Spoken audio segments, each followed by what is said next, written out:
గత 4 రోజులుగా ప్రకాశం జిల్లాలోని మార్కాపురం దర్శి సబ్ డివిజన్ పరిధిలోని పశ్చిమ ప్రాంతం జిల్లా హెడ్ క్వార్టర్ నుండి సుమారు 150 కిలోమీటర్ల దూరం పైన ఉన్న పలు సర్కిల్ ఆఫీసులు మరియు పోలీస్ స్టేషన్లు సబ్ డివిజన్ ఆఫీసులను జిల్లా ఎస్పీ దామోదర్ విస్తృతంగా తనిఖీ చేశారు. ఇందులో భాగంగా ప్రకాశం జిల్లా త్రిపురాంతకంలోని సర్కిల్ మరియు గ్రామీణ పోలీస్ స్టేషన్ను జిల్లా ఎస్పీ ఏఆర్ దామోదర్ తనిఖీ చేశారు.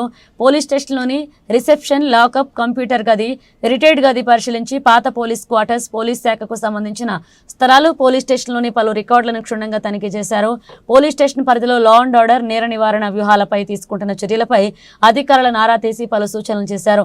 పోలీస్ స్టేషన్లో పెండింగ్ కేసుల వివరాలను తీసుకుని వాటిని త్వరితగిన దర్యాప్తు పూర్తి చేసి తక్షణమే ఫిర్యాదుదారులకు పరిష్కారం అందించాలని, మహిళల భద్రతా విషయంలో ప్రతి ఒక్కరూ అప్రమత్తంగా ఉండాలని, మహిళలు, చిన్నారులపై జరిగే ఆకృత్యాలకు సంబంధించి వచ్చే ఫిర్యాదులకు ప్రాధాన్యత ఇవ్వాలన్నారు. అనంతరం పోలీస్ స్టేషన్ల పరిధిలో ఉన్న గ్రామాల్లోని పరిస్థితులను అధికారులను అడిగి తెలుసుకున్నారు. శాంతి భద్రతల పరిరక్షణ, మహిళా సమస్యల పరిష్కారానికి ప్రాధాన్యత ఇవ్వాలన్నారు. చట్ట వ్యతిరేక కార్యకలాపాల నియంత్రణకు గట్టిగా పనిచేయాలన్నారు. రోడ్డు ప్రమాదాల నివారణకు అవగాహన కార్యక్రమాలు చేస్తూనే ట్రాఫిక్ రూల్స్ పాటించిన వారిపై తగిన చర్యలు తీసుకోవాలన్నారు.